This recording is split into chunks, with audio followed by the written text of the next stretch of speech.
Rob Lowe has been famous for more than 40 years, but to hear him tell it, there's still nothing that compares to his 80s prime. It was crazy stuff, Lowe tells people. It's the kind of stuff you look back on and go, did that really happen? The actor, who recently turned 60 and has a lengthy resume of screen credits from his decades-long career that includes starring roles in movies like The Outsiders as well as TV shows like The West Wing, Parks and Recreation, and 9-1-1- Lone Star. But in some ways, he's never felt more famous than in his Brat Pack days. In 1985's St. Elmo's Fire, Lowe starred alongside an ensemble of fellow young actors including Emilio Estevez, Andrew McCarthy, Demi Moore, Judd Nelson, Ally Sheedy, and Andy McDowell, all playing recent graduates of Georgetown University struggling to start their adult lives.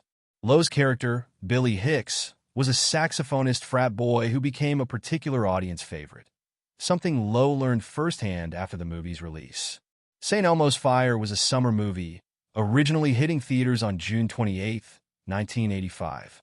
A few months later, some fans decided to dress up as Billy Hicks for Halloween. It was surreal.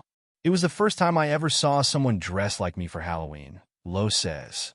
I remember being on a balcony, looking down, and somebody getting out of a car dressed like my character with a saxophone over their back and the shaggy hair, earring, and the Hawaiian shirt. Lowe had been in several movies, starting with The Outsiders, by the time of St. Elmo's Fire, but the Joel Schumacher-directed film elevated him to a new level of celebrity. It was an incremental process to occupying that place in the culture that I did in the 80s, and it was a lot, said Lowe. I'm super grateful that I can say that I had that in my life, because very few people get to be that person. Every decade there's a new crop, and society demands it. It's fun to watch that unfold, having been there.